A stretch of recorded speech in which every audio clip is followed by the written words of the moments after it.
Halo, mari kita langsung masuk ke pembahasan kita hari ini. Kita bakal bedah tuntas sebuah cerita rakyat legendaris dari Jawa Timur. Ini bukan sekedar dongeng pengantar tidur biasa loh, tapi sebuah kisah epik tentang sepasang suami istri kerajaan yang cintanya diuji habis-habisan oleh perang yang kejam, penyamaran yang rumit, dan, percaya atau enggak, seekor siluman kepiting raksasa.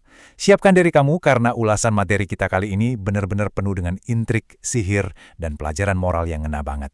Coba bayangin kamu ada di posisi Putri Dewi Skartaji. Kata-kata perpisahan ini diucapkan di momen yang benar-benar kritis. Istana Jenggala tempatnya bernaung tiba-tiba dapat serangan dadakan yang sangat brutal dari pihak musuh. Parahnya lagi, suaminya Pangeran Panji Asmorobangun lagi pergi berburu. Pasukan penjaga kewalahan, musuh makin merangsek masuk, dan dalam kepanikan luar biasa itu, sang putri terpaksa bikin keputusan sepersekian detik untuk kabur demi bertahan hidup.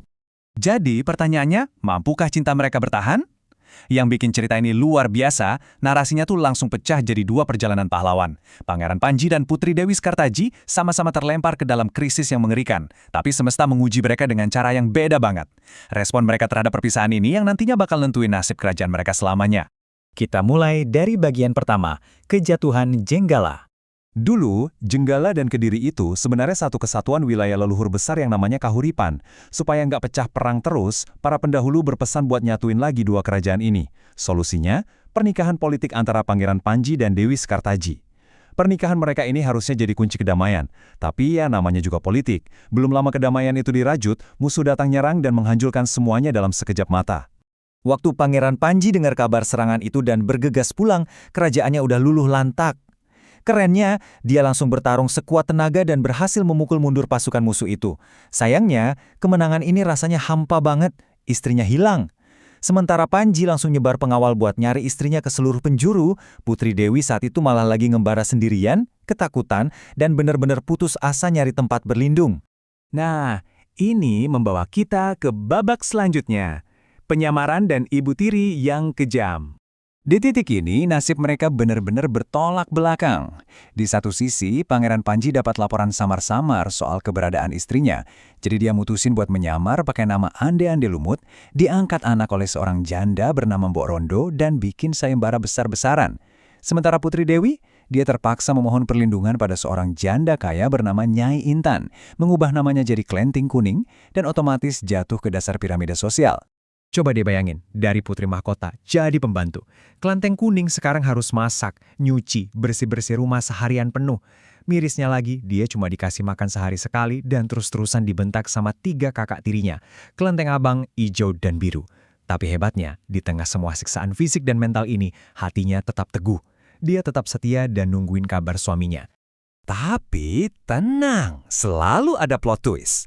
Pas kakak-kakaknya lagi asyik dandan mewah buat ikut sayembara si pangeran, Dewi yang lagi nyuci di sungai tiba-tiba didatengin seekor burung bangau yang bisa bicara. Bangau ajaib ini ngasih tahu kalau Pangeran Panji ada di desa Dadapan, nyuruh dia ikut sayembara, dan yang paling gila, bangau itu ngebekalin Dewi dengan sebuah cambuk sakti. Sekarang, kita masuk ke bagian yang paling epik. Ujian tersembunyi si kepiting raksasa. Buat sampai ke desa tempat sayembara, semua peserta wajib nyebrangin Sungai Bengawan Solo. Arusnya deras, dalam banget, dan gak ada satupun perahu. Cuma ada penjaganya, Yuyu Kangkang, si siluman kepiting raksasa. Yang orang-orang gak tahu, Pangeran Panji itu sebelumnya udah pernah ngalahin Yuyu Kangkang ini, terus ngasih dia sebuah misi rahasia. Nah, misi rahasia inilah letak ujian tersembunyinya. Si kepiting nawarin jalan pintas buat nyebrang. Tapi bayarannya sebuah ciuman. Ini tuh transaksi yang super manipulatif. Dirancang khusus buat ngetes seberapa jauh sih seseorang mau ngejual harga diri dan kesetiaannya cuma demi mengejar kekuasaan. 3. Yap. Ketiga kakak tiri Dewi, Kelenteng Abang, Ijo, dan Biru, tanpa mikir panjang, langsung setuju sama syarat kotor itu. Waktu ngeliat sungai yang ngalangin jalan mereka menuju Pangeran Tampan dan Tahta, mereka dengan gampangnya menukar integritas mereka. Mereka rela nyium siluman kepiting raksasa itu murni demi jalan pintas jadi permaisuri. Beda banget ceritanya waktu giliran Kelenteng Kuning. Dia nolak mentah-mentah. Pokoknya dia nggak mau mengkhianati suaminya.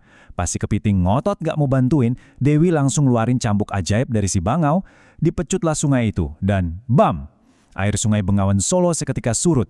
Kepiting raksasa itu panik ketakutan dan akhirnya buru-buru nyebrangin Dewi secara gratis. Lalu, sampailah kita di puncaknya, sayembara kerajaan Sang Pangeran. Disinilah semuanya keungkap.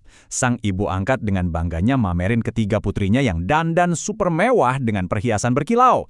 Di sisi lain ada Kelenting Kuning yang capek, lecek, bajunya sederhana banget. Tapi Pangeran Panji bikin semua orang jantungan. Dia nolak semua gadis cantik nan kaya itu dan tanpa ragu langsung milih gadis berbaju kuning yang kelelahan tadi. Pangeran Panji akhirnya ngejatuhin bom kejutan. Dia ngumumin ke semua orang kalau Yuyu Kangkang itu sebenarnya kerja buat dia sejak awal. Tugas si kepiting adalah menyaring mana peserta yang gak setia. Pernyataan ini benar-benar telak nampar muka ibu dan kakak-kakak tirinya yang sombong itu nge-expose habis-habisan kalau mereka itu nol besar soal integritas. Inilah esensi dari sebuah ujian tersembunyi. Kakak-kakak tiri itu mikir kalau kejadian di sungai itu bakal jadi rahasia mereka selamanya. Mereka ngerasa nggak ada orang penting yang ngelihat kompromi murahan mereka di tempat gelap. Mereka benar-benar nggak sadar kalau justru niat cari jalan pintas kotor itulah yang secara otomatis nyorep nama mereka dari daftar calon ratu. Dan ini membawa kita ke kesimpulan cerita, hadiah utama dari kesetiaan. Dalam momen yang benar-benar emosional, Pangeran Panji ngebongkar penyamarannya. Dia nunjukin siapa dirinya yang asli ke Dewi Sekartaji. Kesetiaan Dewi ngelewatin penderitaan yang luar biasa, akhirnya terbayar lunas. Sementara itu, Nyai Intan dan ketiga anaknya cuma bisa gigit jari, nanggung aib, dan pulang kampung dengan rasa malu yang gak ketulungan. Oh iya, satu lagi yang gak boleh ketinggalan, Mbok Rondo, janda tua baik hati yang udah nampung Panji, juga dibawa buat hidup enak di istana loh. Jadi pesannya jelas banget ya, kebaikan hati dan kemuliaan sejati itu bukan datang dari baju mewah yang kamu pakai, tapi dari integritas yang tetap kamu jaga bahkan saat nggak ada orang yang lihat. Sebagai penutup ulasan kita kali ini, saya mau ngasih satu pertanyaan buat kamu renungkan. Di dunia nyata emang nggak ada siluman kepiting raksasa, tapi Yuyu Kangkang versi kehidupan kita itu selalu ada. Akan ada momen di mana jalan pintas itu kelihatan menggoda banget pas kamu pikir nggak ada yang merhatiin. Jadi kalau ujian tersembunyi itu datang ke kamu, siapkah kamu ngebuktiin integritas sejatimu? Terima kasih banyak udah ngikutin kisah epik ini bareng saya. Sampai jumpa di pembahasan kita berikutnya.